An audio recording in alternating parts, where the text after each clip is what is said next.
I'd like to thank Arif for his, well, it's more of a rebuttal rather than a presentation. Maybe if I should go second next time. So let's look at what he said, and let's see if there's any merit to any of the arguments or rebuttals he put forward. So he said that how do I know reality? I suppose he was implying how do I know reality is finite. I said, let's just look at finite reality. I'm not going to make any assumptions about how big the universe is. Let's just look at finite reality and begin our question from there. Like I would say, just how the goldfish would be inside the bowl. They wouldn't know how big the world is outside the bowl, but they would start their questioning from inside the bowl to make a deduction about the ultimate cause of all things. He said that a good explanation makes predictions. I said that we're having an after-the-fact discussion about the creation of something that already came into existence. It's not necessary to make predictions. Scientists won't make predictions when they discuss the Big Bang or what could have caused the Big Bang, because they're talking about something that's happened in the past. We have to wait for another Big Bang to come along in order to make it where the discussion of predictions makes any sense. So we're talking about an after-the-fact discussion about something happening in the past, not something happening in the future. He said that it wasn't clear in my presentation where intentionality of the creator comes from. Well, my point was that the creator is the first cause, and nothing compels this first cause to make the universe.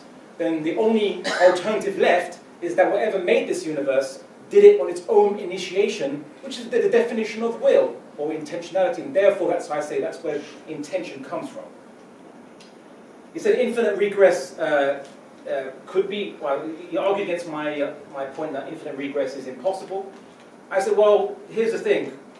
An infinite regress, as I said, if we had to wait an infinite amount of time before leaving this theatre, we were told that we're not allowed to leave this theatre until an infinite amount of time had passed, would we ever leave? Well, no, we wouldn't. If we were told that in order for this event to start, that we have to wait an infinite amount of time, the event would never begin. And that's my point. It's why I know there is no infinite regress prior to this point, and why there can never be.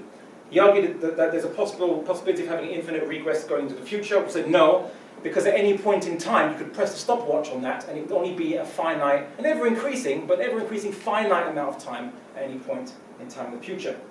He said that there could be an infinite distance between any 2 points. Well, no, and I think scientists generally argue that that there is the smallest amount of space. I think it's called a Planck space, where there's the smallest amount, but it's like discrete units. To get from one side of the computer to the other, you have to kind of traverse an amount of pixels. So there's not an infinite amount of distance you have to traverse between any 2 points, because if that was the case, you couldn't get to any 2 points. Let's use an example. If I had a balloon and I draw one dot on one side and one dot on the other side, and I expanded it infinitely, you could never get from one point of the balloon to the other. So the fact that I can get from London by plane to New York means that there's a finite amount of distance between the two. He said that there was no time before 14 billion years ago. That's a great speculation. Please give me your evidence. Let's base our comments on evidence, please. He said that there was no moment where the universe didn't exist. More speculation from an apparently omniscient interlocutor who knows the entire existence of the universe from its infinite past, apparently. Again, let's not mix speculation with a discussion on rationality. He says, what other points did he say? Why does limited things require cause? Well, because we have to explain why they are limited to that particular degree that they do. The whole premise of science is to study what delimits things and why they have these characteristics being born of their limitations, their characteristics, their form, and their consistency. If you want to throw this out, then we might as well throw out science along with it and rationality, because that's the whole premise of it. He said, why can't anything be arbitrary? Well, because I like to question things. I don't want to just say, let's believe it, it's there because it's there. Let's not ask any further questions. We should be inquisitive, we should ask. We shouldn't just accept things as just being arbitrary in causation. He said, well, in modern science, atoms decay at no deducible moment in time. This is an argument from ignorance, an argument from current human ignorance into the science. Why is it? Is it so random, yet the rate of decay is constant?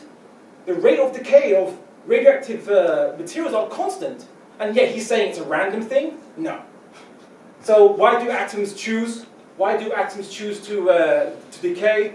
Well, that's something that we have to investigate, and maybe our descendants will discover this in some scientific lab. Let's not speculate and say, and throw up our hands and say, nothing makes sense anymore, and throw it out. I'm very glad our ancestors didn't do that when they studied science. Sure. As for morality, he says countries that exist with a low crime rates, and the majority of people, or a significant group of people, are not religious. I can give counterexamples. Austria and Switzerland have the lowest crime rates, lower than Denmark and Sweden, and they have a higher proportion of religious people. You forgot Estonia and Latvia, and of course, I'm not even mentioning North Korea, but let's just stick with Latvia and Estonia. Highest degree of atheists, highest degree of murder rate in Europe. It falls down. Now, time is very limited, and I won't be able to say, to finish all the points he mentioned. However, I really want to kind of stress this point.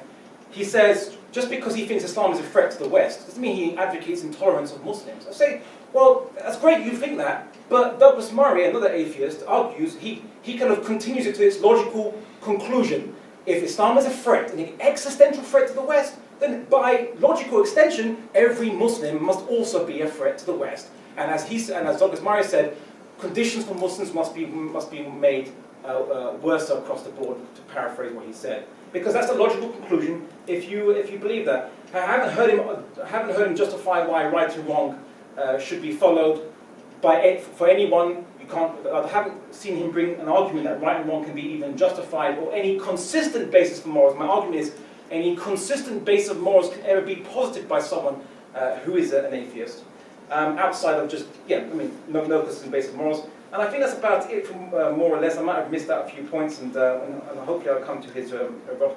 I will deal with his rebuttals in the Q&A. But thanks for listening.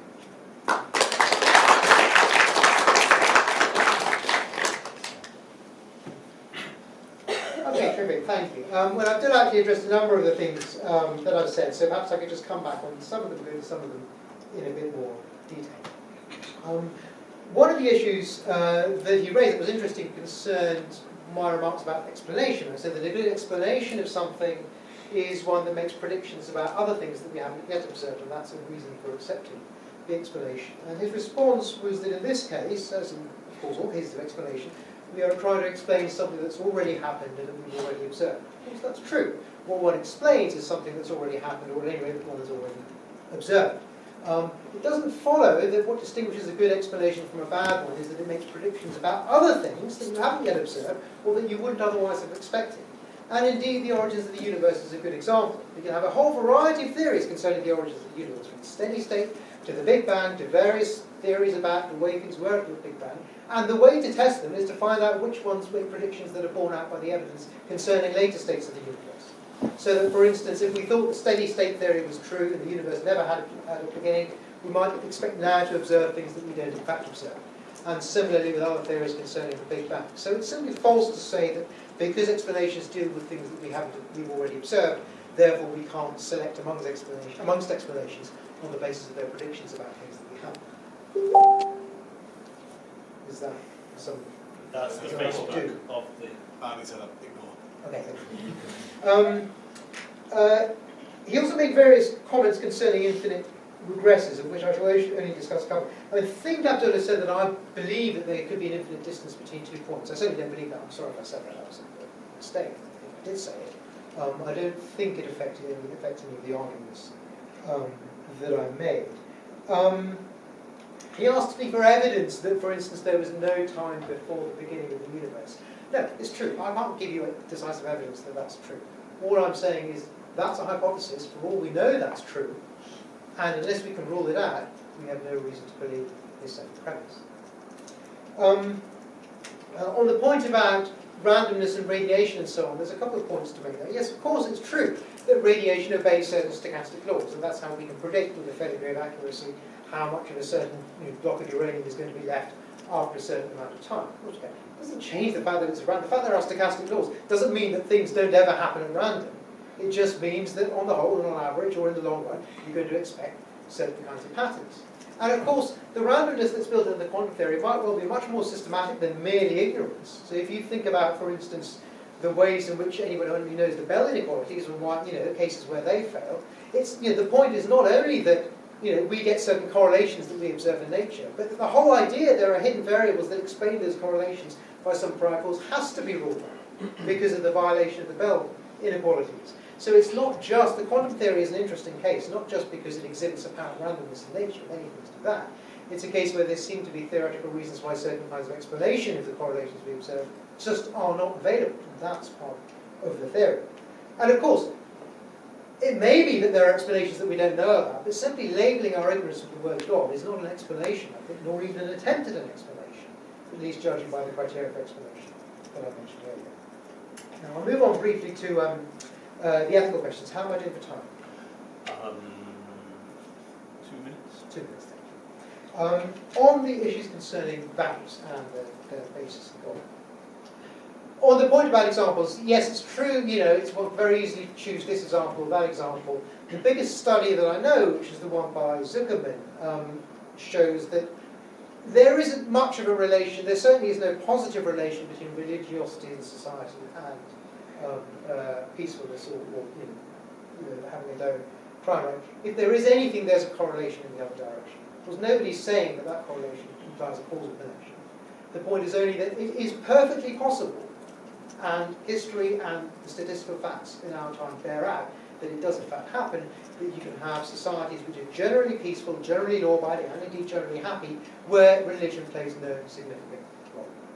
That's all that I'm saying. That seems to be something that's evidently borne out by the facts, unless there's something wrong with the study that I mentioned, or unless there's something that I'm missing there. On the point concerning motivation to be moral, and I think I should just repeat what I said earlier. I simply do not see how someone who is acting out of self-interest can be acting out of a moral motivation. The only reason we can offer for believing in a divine basis for morality is that gives people a self-interested motivation. But that's not a moral motivation. If there's something wrong with my example about Robert, perhaps you could hear what it is. There are other things, and I hope we'll have a chance to get onto them in the discussion, but the last thing I wanted to mention, which was just to do with Abdullah's final comment. Yes, I know Douglas Murray has said various things. I certainly disagree with those things that Douglas Murray said. I mean, for me, the values of free speech and tolerance are so important, so fundamental to Western values, that includes tolerance of all of those who profess values that are consistent with it.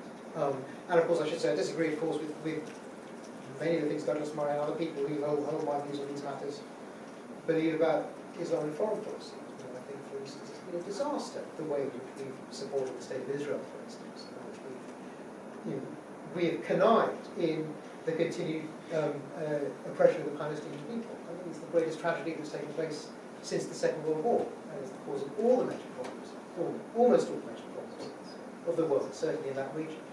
So my views on those matters are completely different from those of Douglas Murray or Sam Harris or whoever these people are, and certainly shouldn't infer anything about my political views concerning foreign policy from my belief that God is not necessarily the facts. Thank you.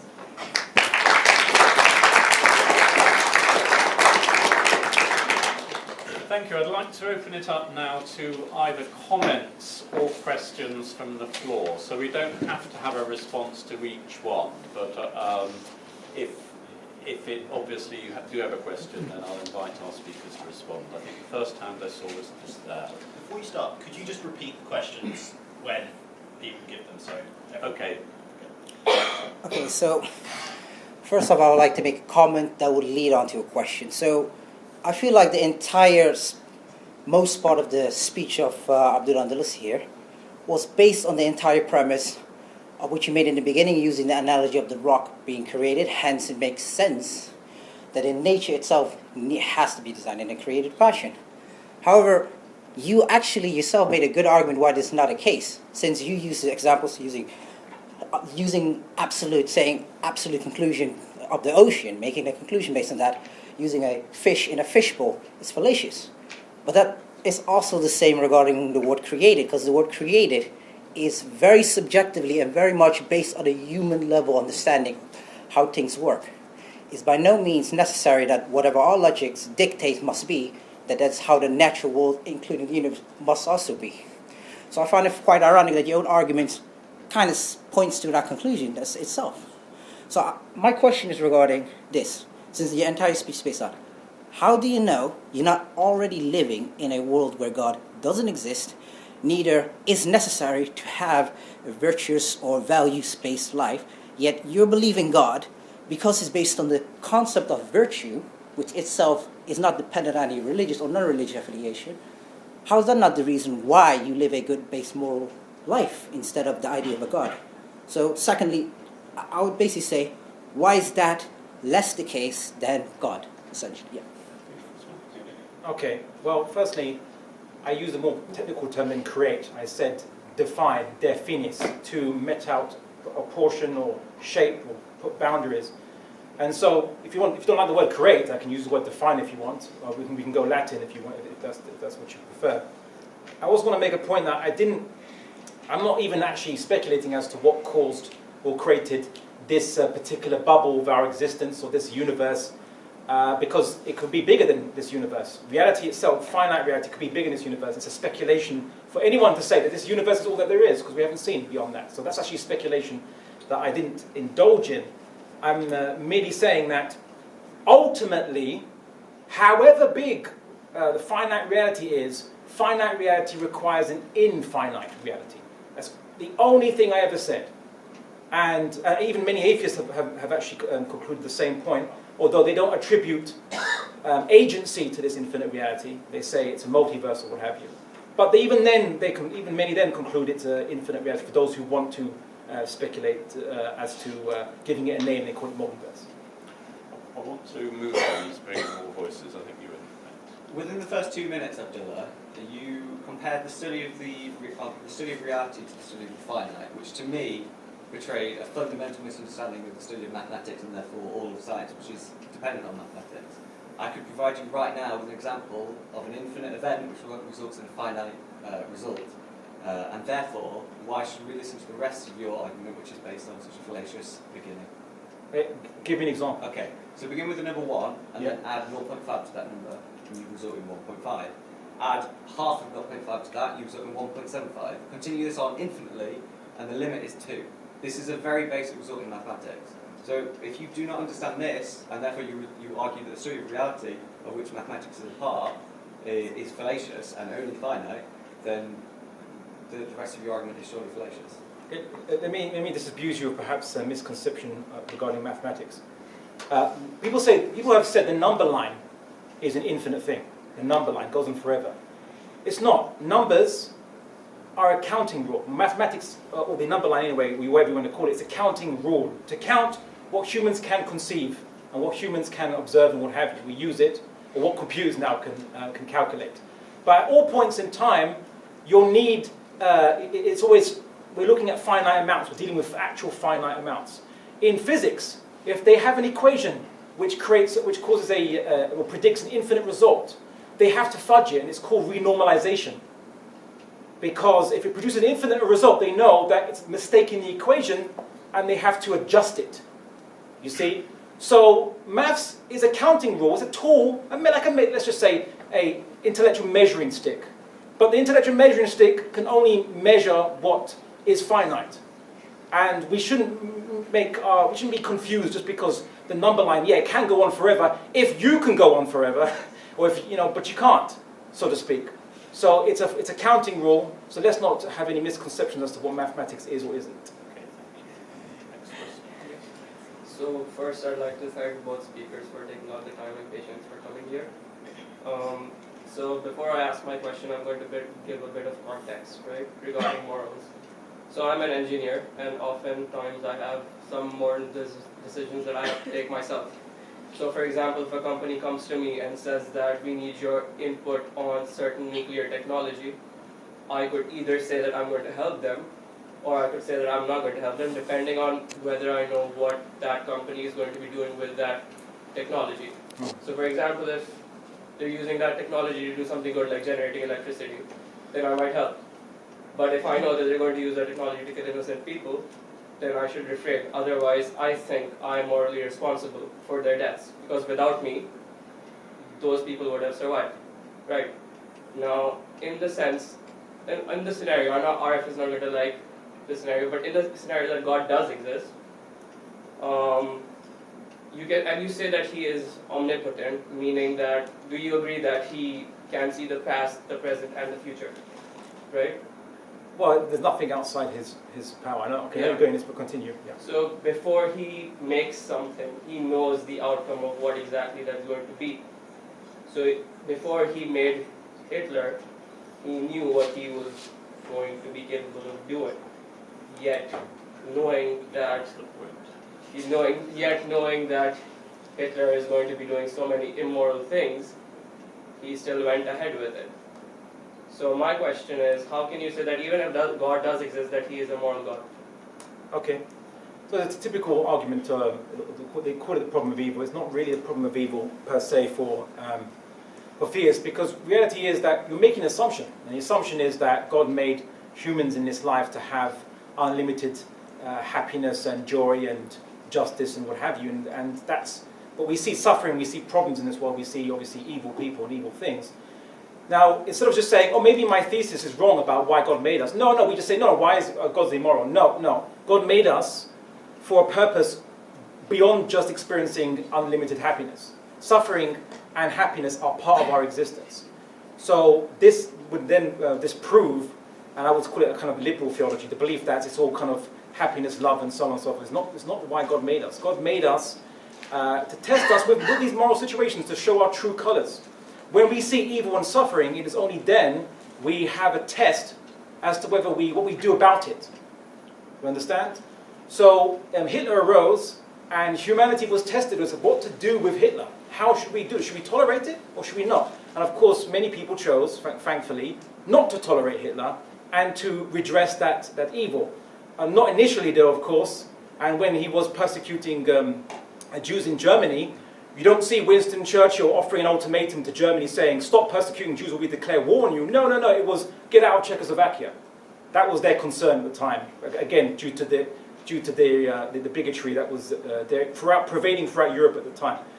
But when evil gives the opportunity to test people what to do in that situation, are you going to sacrifice or put yourself at risk to object to evil and to oppose evil? Are we going to do the easy route, take the easy route and just let it spread? And that's, in a way, evil and good are there to test us, to show our true colors, and that's the whole point of our existence. Okay, thank you. Next question. I have a relatively simple question for both of you. From what I heard in the talk, I think Arif makes the three basic assumptions that reality is real, we have something to learn from reality, and that predictive models that we create are more useful than models that don't predict anything. And yours was similar, except that I feel you assert that reality is real, and therefore we need to understand reality, and then you assume that God is real. So my question is, what basic assumptions and basic assertions do you make in your philosophy, if that question makes sense? To me or to Arif? To both of you. Well, I'm happy to start. Yeah. I think basically something in a way the things that you've already said. You put it very nicely. It's something reality is real, we can learn from it, and models that make predictions are better than ones that don't. Yeah. All of those things are things I believe. Actually, just taking the opportunity just to add one thing, which is in connection with your question and what a gentleman earlier asked a question which I thought Abdullah completely failed to answer, which was that the point is that you can fit an infinite amount of things into a finite space, right? Logic doesn't tell you that you can't do that. So logic doesn't tell you there's an infinite past. Physics doesn't tell you there's an infinite past, reality of the past. So what does tell us that? So that's another question. Maybe you can answer that after. Just. Okay. Well, to put simply, reality is real, and I'm not going to be a solipsist or a nihilist in the matter by just saying that we're experiencing something, and whether that something is accurate or not, obviously, are we in the matrix or are we in a brain in the vat or what have you? Whether that might be the case is fine, but we know that there's a reality there. Even the matrix has a reality, which is programming, if it ever existed. It doesn't exist, of course. We hope. Right? And even if we were all in the matrix or we're all brain in the vat, I could still deduce that even if there's malevolent demons or aliens controlling it, it doesn't matter. Ultimately, there's still an ultimate cause. I can still deduce that without me knowing the full reality or the full nature of the reality around me. I just know that there's finite reality, and that's it. That's why I use the word finite reality. as to the point that my colleague has mentioned about infinite amount of things can fit into a finite amount of space, please give me the empirical reality, since you've always said you're an empiricist. Please give me any empirical reality where we've seen this to be the case. I'm not even going to address that philosophically. I'm just going to ask, give us an empirical reality whereby an infinite amount of things can be fitted into a finite amount of space. It doesn't make sense, and we never observed it. Can we move on to the next question? That's okay. I'm sorry, but I'd like to stick on infinities for a little while. Please. We're going to spend an infinite amount of time on it, it seems. I feel like some of your arguments portray a bit of a lack of understanding about how infinite series of events, time or space, actually behave. You're clearly not a finitist because you actually posited the existence of an infinite reality, as you called it, outside of our own for some reason. And but when you were refuting one of your opponent's suggestions that you could have a going forward in time, an infinite series of events, you said this could not be infinite because if you were to stop it at any point, you'd still have a finite series of events. But can you suggest a different type of infinity where if you were to stop it at any point, you would not? Because you clearly, because that's the way those things would behave. If you want to stop it, then you've stopped it, and you've got a segment of infinity. So, okay, well, but let's go into it. So I said that an infinite series going ahead, I said it's impossible. I said it's impossible because you can never reach the infinite end of that infinite series going ahead in the future. Because if you stopped the watch at any point in time, then you would only a finite amount of time that has passed. So my argument was that infinite series in the future is impossible as much as infinite series in the past is also impossible. And the fact that there's contradictions when you bring the word infinity into these finite discussions is proof in point that infinity doesn't exist within finite things, which is why there has to be an infinite reality which is not finite in any way, shape or form. And it's why that I posit that is, you can call it, I call it God. If you don't like it, you can call it Deus, you can call it Theo, you can call it what have you. But that's why I posit, and I call that God. So how could that infinite reality behave? Because you said yourself that you could not actually get infinite things do not work, or you cannot have an infinite series of events. No, I said you can't mix infinity with finitude or what is finite. You can't mix them, and that's my only point. So if you were to say that a human being, of any particular human being is God, I'd say, well, that's false, because a human being is finite and God is infinite. And so that's why, that's also our argument against idolatry, but is that what is finite cannot be God, and that's really our point. So don't mix the infinite and finite, and that's really my consistent message here today. Next we have a question over here. Thank you for your speakers. I want to ask Mr. Ahmed. First, I believe that the values can be in any human. If it's a religious man or not, it's okay. But my question, how we can explain the moral behavior in kids and animals? Because sometimes we can see that animals and kids making good things without really understand the meaning of ethics and the meaning of morality, because they are not an adult. So how we can explain that if there is not a powerful force, even it's God or anything else, that put that aside? Is that the question for me? Yes. Yes, I'm happy with that. Thank you. Yeah, I mean, I'll observe first of all that if the explanation for why humans behave morally was supposed to be that belief in a divinity provides certain kinds of incentives to do so, that would be hopeless as an explanation for the behaviour that you're right to observe that we see in, for instance, animals. So the question, I think, tells no more against me than against the other side. Moving on to actually answering it, that is answering the question, well, how do we explain it? It is an empirical question, and there are various reasonable stabs that people have had at answering it. For instance, you might think there's an evolutionary explanation. So if you think that evolution occurs at the level of groups rather than at the level of individuals, you might expect groups in which cooperation occurs, within which cooperation occurs, to flourish and to survive better than groups in which the individuals are constantly at loggerheads. And that's why it's not surprising that we observe in societies today, for instance amongst other ants and bees as well as amongst human beings, natural tendencies to cooperative behaviour. That's one sort of explanation. There might be other sorts of psychological explanations. The only thing I'd say, I'm not going to pin myself to any one particular explanation, because I'm not an expert in these things, and I wouldn't want to say something that was just purely speculative. But I would just say, it would be too hasty to say simply because we can't, simply because we can't see off the top of our heads exactly what it might be, that there couldn't be any sort of psychological or evolutionary explanation. I think there are several possibilities. If I may interject, just regarding your point very quickly, when we talk about social behaviour in human beings, and humans are social creatures, and so we have desires to be kind and compassionate to each other, and then people point to animals and say, animals, they have the same behaviours too. What they tend to ignore is animals have other behaviours as well, just our nearest primates, as you can say. There's cannibalism, there's murder, there's rape. People have looked at penguins, they all operate in a community, yet some penguins steal stones to make that other penguins make a nest from each other. You can see on YouTube the very famous video, one penguin stealing stones from another penguin who's trying to build his own nest. And because of that, he gets much more stones and has greater chance of attracting a mate. So you see that doing bad things has given benefit to animals, and they do it, cannibalism, rape, murder, within primates, right? Within monkeys and apes and so on and so forth. So my point is this: humans have desires which are coincidentally moral and not coincidentally immoral. The question is, sure, morality, a desire that humans have which are moral doesn't need to be obviously addressed, but what about if humans have a desire to be immoral, to cheat on their partners, for example, when no one's looking? What would stop them from doing so if there's no consequence to it and no one would find them out and they don't have any guilt about it? That's the question, and that's where a person who doesn't believe in any higher ideals out beyond the physical would struggle to do so beyond maybe the mental conditioning their parents put into them or society's norms. That's my only point. That next question is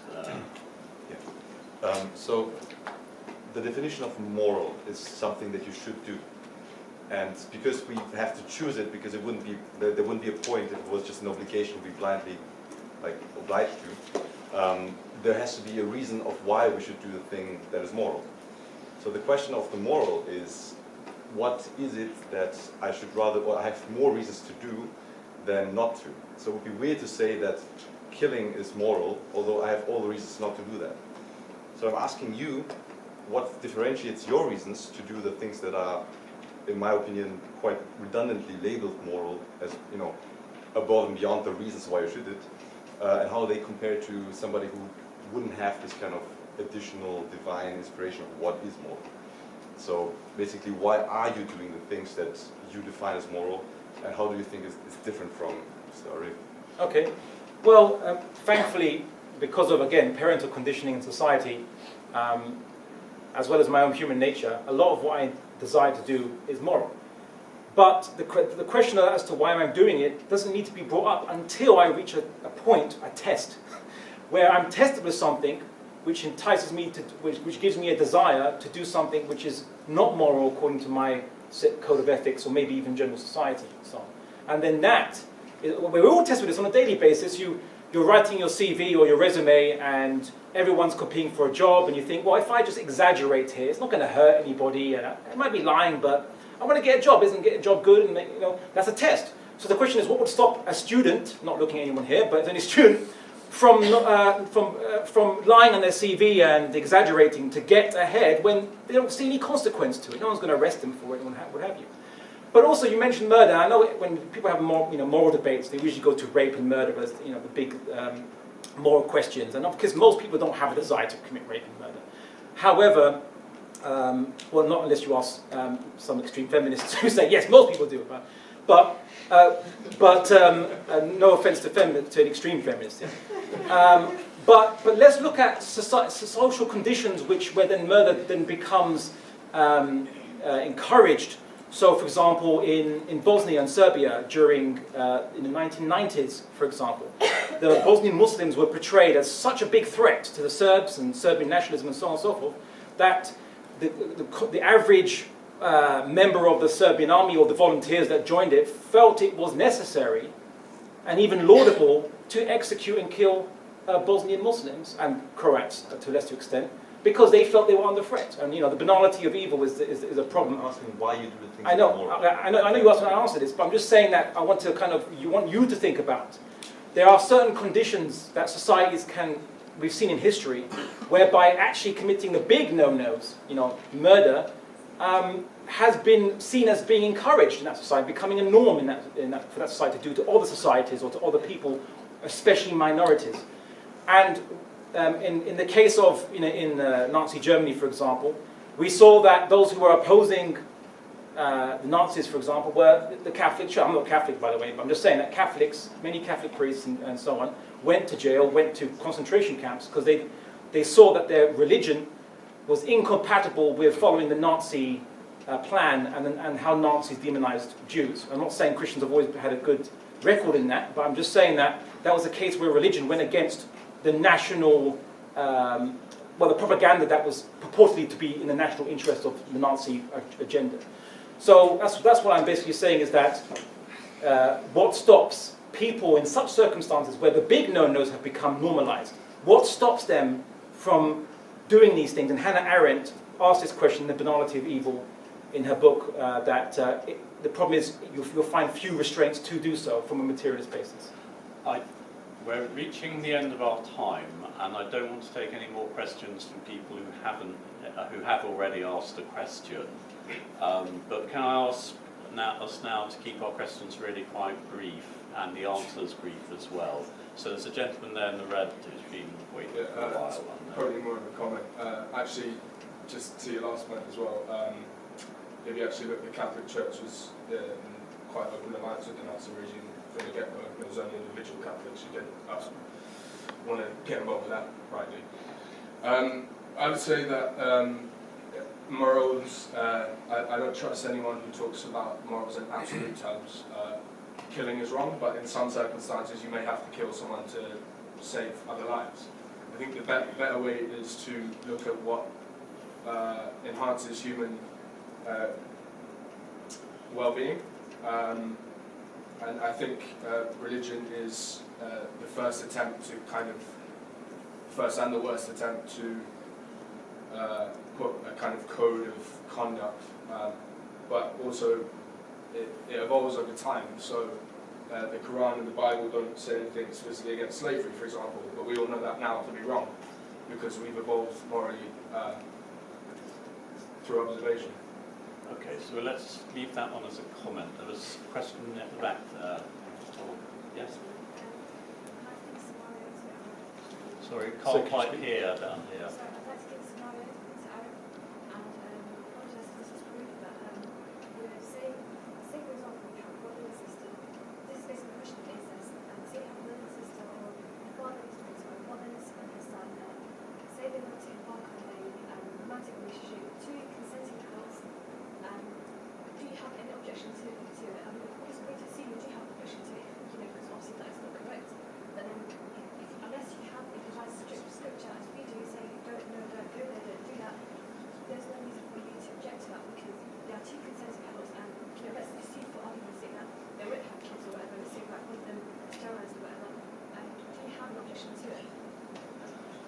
Okay, so the question is the basis for the morality of against incest.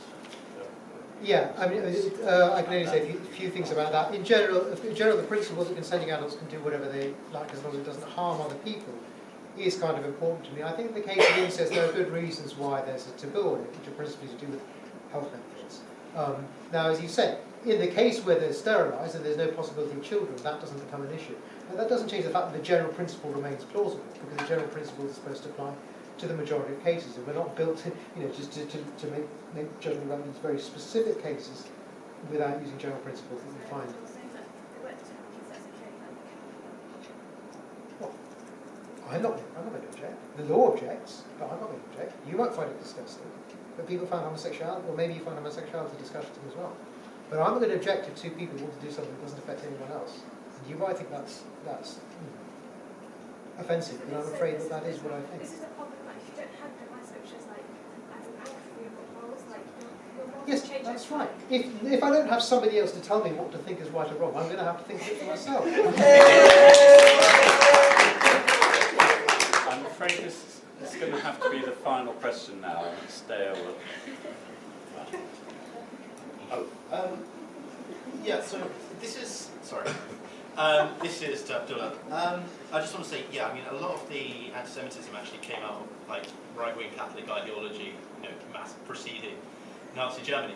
But my question to you is, I mean, you have a big go at utilitarian morality. Take an example of perhaps in the capital city, Riyadh, where a crazy CIA member has planted a bomb, an atomic weapon that is going to just decimate Riyadh, killing everyone inside. And the only way to get the information is to torture this CIA guy. You would say that that is utterly wrong, and no amount of human life no amount of human life is worth protecting to the point where you would torture the CIA. Okay, well, I would say that the agencies involved in this hypothetical example would attempt to find the bomb as much as possible, and that the individual would, you'd speak to the individual and you try to encourage the individual to divulge and not actually want to kill lots of people. Of course, America doesn't need to plant bombs; they can just send bombs across the Atlantic if they want. But in that particular sense, I'd say that dying and bearing witness to God what is just and moral is more important than convenience in that sense. So I'd say that, so it wouldn't be allow people to be killed, no, because you do your best to find the bomb as much as possible. But if you're saying that you have to compromise your morals to do so and the prohibitions of God, well, as Muslims we believe that if someone has the time to die, they're going to die at that point in time, and that should not serve as a basis behind which you should violate people's rights or break the prohibitions of God. And in that society, I ask a counter question, what society would you feel more comfortable in? A society where your right not to be tortured is subject to the convenience of the state, or a right where or a country or a state where your right to be tortured is protected as absolute? I ask you the question, sir. So just to clarify, you wouldn't torture anybody to stop that bomb going? I wouldn't break the prohibitions of Islam on torturing, and I'll get the agencies to search as hard as they can to find the bomb. I wouldn't just do nothing. If no one else could find it, then the person who knew where the bomb was sitting in front of you. It's a lot of ifs. It's a lot of ifs, but I'm not going to gamble people's. But in that particular scenario, sir. Yeah. Okay. Well, hold it. See, and here's exactly the point. Exactly the point. When it's no longer convenient, then torture is rolled out and could be used by utilitarian ethics, and that's scary. That's exactly my. Sorry. That's exactly my point, though. That's exactly my point. Sam Harris made the same argument that torture should be allowed. If you can bomb people around the world, then you can also torture them. That was his argument, and I find that morally grotesque. But you don't find being the agent behind the destruction of a capital city and millions. Being an agent, it's not. You couldn't stop it. You would choose not. I think we need to. We've said our points on this particular. It also assumes that torturing would even be successful, but that's not even a discussion. I'm aware that lots of people still want to come in, but our time is limited, and I did intend to finish it by now. So I'd like to invite our speakers just to have one last shot at saying what kind of fundamental point that has a bearing on this issue you would like us to take away with us. But Arif, would you like to first? Just so 2 minutes? Yeah. Okay.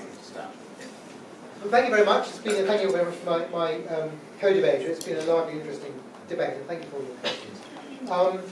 I'll just make a few points. First 2 points as follows. First of all, to repeat, I see no reason to believe either of the premises of Abdullah's argument concerning God's necessity for reality. The issues about affinity, I think, have remained unaddressed in his responses to a number of the questions. And so that argument, I think, remains unsound. Second thing I'd like to say, the next 2 things I'd like to say concern ethics. One of them actually is bringing up a question that I felt, again, was not properly addressed, which was to do with the problem of evil. Abdullah is right that if evil exists at the hands of man, we can think of that as somehow God testing people's character. But of course, God is also responsible for Ebola and malaria and all the things that have killed millions of African children, with no human agency involved at all, natural evils that his God brought about. This is the God, by the way, whose demands on us we're supposed to take as the absolute standard of morality. The third thing I want to say is that there's a whole range of ethical views that are compatible with atheism. You don't have to be some kind of reductivist utilitarian of the most crude sort in order, to be an atheist. You can certainly think that some things are absolutely right or absolutely wrong, absolutely prohibited or not, and yet not believe in God. And whether or not, many people who do hold these views, if you think about certain political views, they treat certain freedom as absolute constraints, not merely things to be fed into the utilitarian calculus. Nothing to do with God. More generally, I would say, in answer to one of the most pertinent questions, which is to Abdullah, why do you not do things that God? Why don't you murder people? Why don't you steal people? His answer can only be because someone really powerful tells me not to. My answer is because those things are wrong, because they're dishonest, because they harm people, because they're lies. If you don't think that's a good enough stopping point, there's something about morality that you haven't understood. Thank you very much.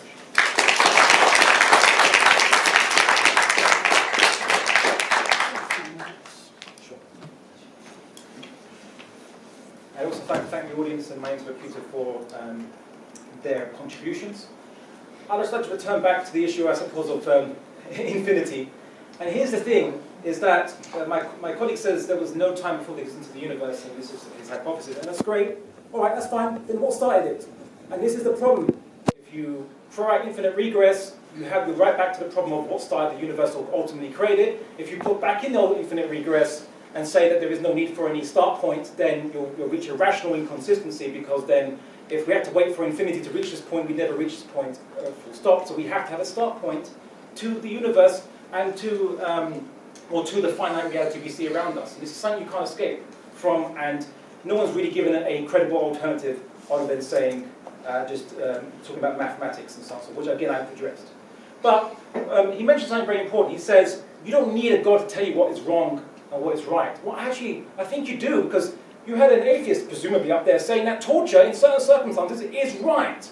And I say that, in my response was, I say that God tells me it's wrong, and so it's wrong, I'm not going to do it, no matter what inducements or incentives or benefits are there, and you've proven my point spectacularly.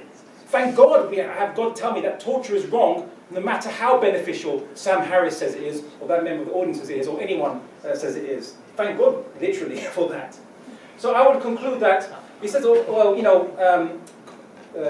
Abdullah says evil in the world due to human agency you can understand, but what about if God's evil? I said, no, God's evil.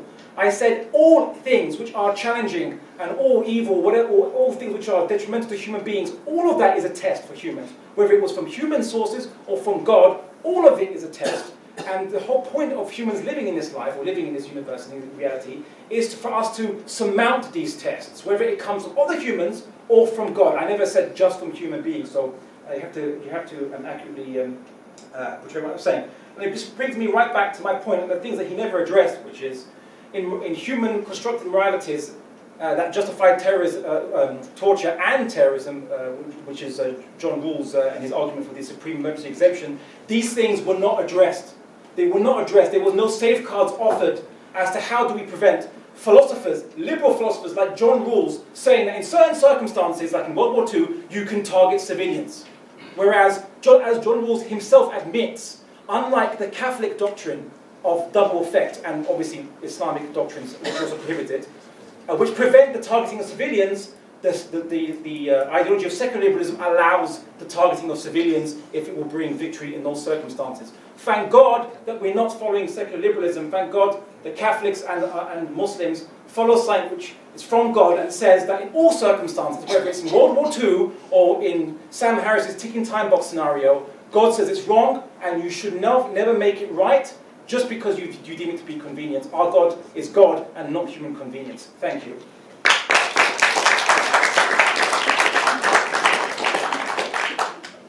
Well, I'd like to sum up very briefly just by thanking our speakers for what has been a tremendously energizing, stimulating and intelligent and articulate debate. And to thank also our audience members for some excellent and challenging and searching questions. So thank you very much. It's been great.